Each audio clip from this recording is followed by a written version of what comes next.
faut-il travailler vraiment les jambes en calisthénie? J'entends souvent, en calisthénie, ça sert à rien de travailler les jambes, ça va faire que t'alourdir, et c'est bien connu, quand on fait de la calisthénie, si on a un bas du corps développé, ça va être plus difficile de tenir ces figures. Tout est une question de bras de levier. Mais il y a aussi beaucoup de femmes qui veulent continuer ou qui veulent se mettre à travailler les jambes, que ce soit pour travailler des figures aussi de calisthénie comme le pistol squat, ou alors aussi pour l'esthétique, avoir un corps qui leur plaît plus, pour la santé, ou alors elles aiment bien travailler les jambes, donc pourquoi s'en priver? Donc voilà, entre les gens qui sont contre travailler les jambes en calisthénie ou les personnes qui veulent prendre en volume au niveau des jambes, tout en voulant des figures de calisthénie, on va éclaircir dans cette vidéo si on doit ou non travailler les jambes, si c'est vraiment une perte de temps et d'énergie. Et vous allez sûrement être surpris de constater que, effectivement, c'est utile de travailler les jambes en calisthénie. Et ce, même si tu veux progresser sur tes figures. Avant de commencer la vidéo, je tiens à vous préciser que tous les équipements et ma tenue viennent de chez Gornation. Vous pouvez avoir moins 10% sur votre commande grâce à mon code promo Maureen10. Je vous conseille vraiment cette marque spécialisée dans la calisthénie. Les vêtements pour femmes sont vraiment incroyables et les équipements de très bonne qualité. C'est tout simplement la marque numéro 1 en calisthénie du monde. Donc je vous mets le lien pour aller sur le site de Gornation en description et on retourne à la vidéo.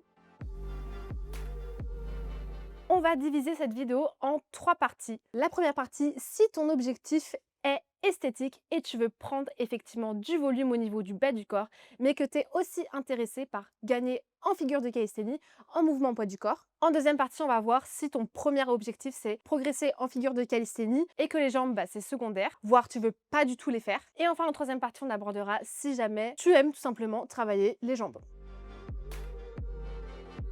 Ok, donc imaginons le cas où tu veux progresser en figure de calisthénie, mais tu veux quand même avoir un physique qui te plaît mieux. Donc c'est-à-dire développer le bas du corps, faire en sorte que ton haut du corps et ton bas du corps soient équilibrés. Dans ce cas-là, comment prioriser les exercices jambes et les exercices de calisthénie haut du corps? Eh bien, tout est une question de priorité. C'est-à-dire que si l'aspect esthétique, donc travailler le bas du corps en hypertrophie, c'est important pour toi, dans ce cas-là, ça doit prendre une place importante dans ton organisation des trainings de la semaine. Et dans ce cas-là, tu peux te rassurer et ne pas culpabiliser si jamais tu prends des jambes, mais que tu veux quand même acquérir des figures de calisthénie. Par exemple, si c'est important pour toi autant que tu veux des figures de calisthénie, je te propose de faire un 50-50, par exemple 2 séances ou 3 séances de calisthénie par semaine et 2 séances jambes. On rappelle que pour prendre en volume, en hypertrophie, on doit travailler minimum 2 fois par semaine ces groupes musculaires, donc les fessiers, les cuisses, etc. Cependant, si tu choisis cette option de vouloir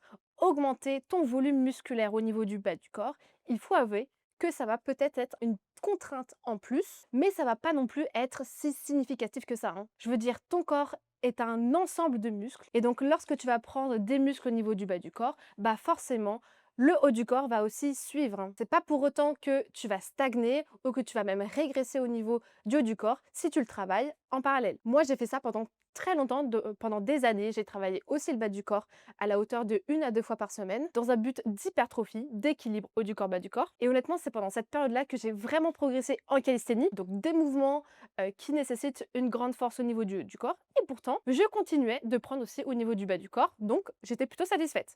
Tout est une question de méthodologie et de priorisation. Et c'était d'ailleurs l'objectif d'une des femmes qui veut progresser en calisthénie que j'ai coachée. Elle a autant progressé sur le plan physique que sur le plan performance en calisthénie. Et ce, alors qu'elle avait une vie à côté du sport et qu'elle avait vraiment du mal à concilier les deux. D'ailleurs, si toi aussi tu cherches à être accompagnée parce que tu manques de discipline, d'organisation ou encore tu n'arrives pas à progresser toute seule, tu peux réserver un appel offert avec moi, je te mets le lien en description, dans lequel on pourra échanger à propos de ta situation et voir si je suis en capacité de t'aider.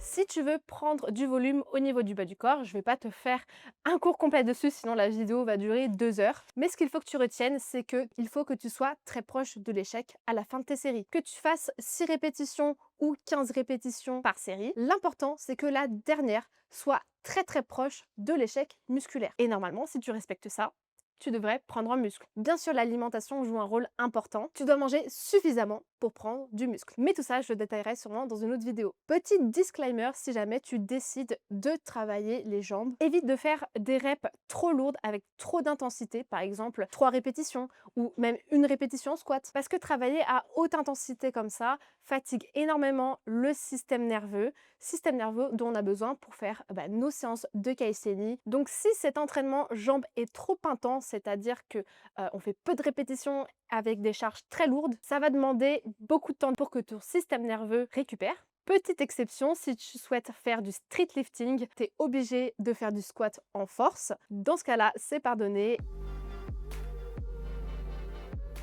Ok, donc passons au deuxième objectif. Si jamais le tien, c'est de progresser en figure et au mouvement de calisthénie, est-ce que tu dois quand même travailler les jambes? Eh bien, la réponse, peut-être que tu t'en doutais, mais c'est oui, d'après moi. Mais je vais t'expliquer pourquoi. Le travail des jambes est utile, mais il faut qu'il soit spécifique et ciblé. Premier intérêt à travailler les jambes, c'est à gagner en amplitude de mouvement en mobilité. Sur certaines figures comme le L-sit, la press handstand, la standard press, sur toutes ces figures-là, il nécessite d'avoir une bonne mobilité des hanches et une souplesse des tissus des cuisses pour gagner en amplitude et réussir à faire ces mouvements. Donc à quelle fréquence travailler sa mobilité des hanches? Je dirais il n'y a pas de limite, mais je vous conseillerais quand même de faire un petit peu chaque jour lors de vos échauffements, après votre séance, le matin pour vous réveiller, le soir, peu importe, ce que vous préférez. Donc, important de travailler sa mobilité souplesse au niveau des jambes, mais il est aussi utile de travailler les jambes pour améliorer ses connexions neuromusculaires parce que, mine de rien, sur quasiment tous les mouvements de calisthénie, on utilise nos jambes. Et oui, on utilise par exemple dans le lancer vers le handstand. Sur beaucoup de figures, on a besoin des jambes pour se propulser, notamment au handstand ou la handstand press. On engage les jambes, on les gaine pour se mettre en position. Et si on n'a pas les jambes gainées, ça devient beaucoup plus difficile de se placer. Et dans ce cas-là, on compense avec le haut du corps, avec les épaules, et le mouvement n'est pas forcément propre. D'autres exemples, sur des figures comme le elbow lever ou même le front lever, on a les jambes toujours gainées, on a les fessiers bien gainés pour effectuer une rétroversion du bassin par exemple. En parlant de rétroversion du bassin, c'est un mouvement qu'on retrouve dans quasiment toutes les figures de calisthénie. Et pour bien réaliser ce mouvement-là, il vous suffit de contracter les abdos et les fessiers en même temps. Et normalement, tac, ton dos vient s'aligner. Donc il est important de savoir maîtriser ses jambes et de comprendre dans quelle position elles sont dans l'espace pour pouvoir faire certaines figures. J'allais oublier les tractions par exemple. Pour éviter d'avoir les jambes qui partent trop en avant, on vient contracter les fessiers pour pouvoir les aligner par rapport au haut du corps. Une manière de savoir bien maîtriser et contrôler ses jambes, c'est de travailler un petit peu celle-ci à travers des exercices plutôt simples, mais qui améliorent votre connexion cerveau-muscle et ainsi sur des mouvements plus complexes, polyarticulaires, qui nécessitent un travail haut du corps, bas du corps, ça devient plus naturel, plus automatique de contrôler ses jambes. Dans la majorité des exercices et des figures, on recrute la chaîne postérieure des jambes, donc les fessiers et les ischios. Donc on va venir favoriser des exercices qui travaillent les fessiers et les ischios. Donc voici des exemples, le hip thrust, le Romanian deadlift ou encore le relevé de buste. À vous de choisir, mais l'objectif c'est de ne pas trop se fatiguer avec ces exercices. Donc ils ne doivent pas être trop intenses, mais simplement là pour activer les jambes, pour mieux les contrôler par la suite en calisthénie.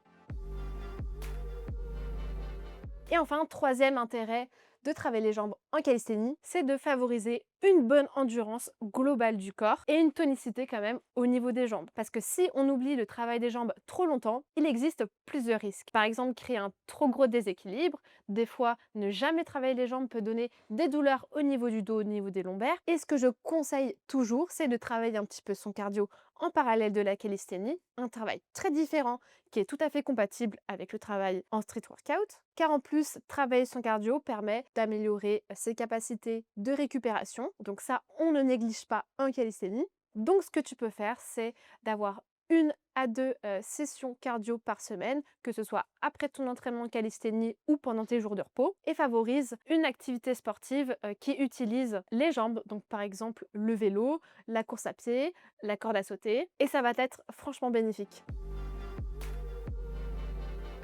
Et enfin, si tu aimes tout simplement travailler les jambes et que tu ne veux pas arrêter, eh bien c'est tout à fait valable. Pourquoi s'en priver? On peut travailler en calisthénie les jambes à travers différents exercices au poids du corps. Mais attention, on est très vite limité dans les exercices au poids du corps à haute intensité ou intensité moyenne. Donc il faut trouver des combines pour que ces exercices-là soient assez intenses pour te faire bien travailler. Par exemple, tu peux favoriser les exercices unilatéraux ou explosifs, ajouter un tempo, tout ça c'est des techniques d'intensification, ou alors travailler en circuit, en superset, pour accumuler la tension musculaire sur les muscles visés. Voici différents exercices efficaces au poids du corps. Bien sûr, on a tous en tête le pistol squat et ses variantes. Voici une version plus simple. On peut faire aussi du hip thrust à une jambe, un autre exercice unilatéral, ou encore des squats sautés qui nécessitent de l'explosivité et donc qui intensifient cet exercice de squat. Et vous pouvez bien évidemment enchaîner tout ça si jamais vous avez un très bon niveau.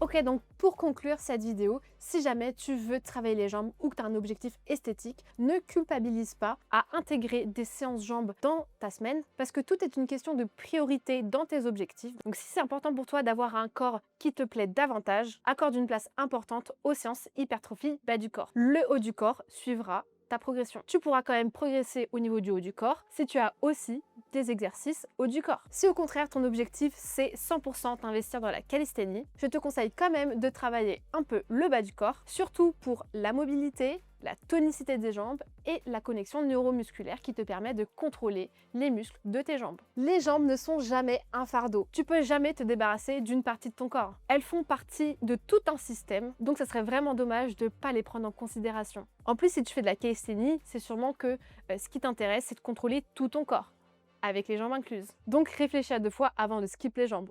Enfin, je termine cette vidéo pour vous dire que j'ai quelques places en coaching qui se sont libérées. Donc si tu es une femme et que tu as du mal à avoir confiance en ton corps, à t'imposer, à t'exprimer pleinement et que tu penses que la calisthénie pourrait vraiment t'aider dans ton cheminement de développement personnel, je t'invite à m'envoyer un message sur Instagram. Voici mon Instagram et tu le retrouveras aussi dans la description et que je puisse voir si je peux vraiment t'aider. Et si c'est vraiment le cas, peut-être que je te proposerai de découvrir comment j'accompagne les femmes en calisthénie. Cette vidéo est la 3e de ma série sur les fondamentaux en calisthénie. Donc je t'invite à t'abonner, à liker, à donner ton avis sur les séances jambes en calisthénie en commentaire. Et je te dis à la prochaine dans une 4e vidéo de cette série.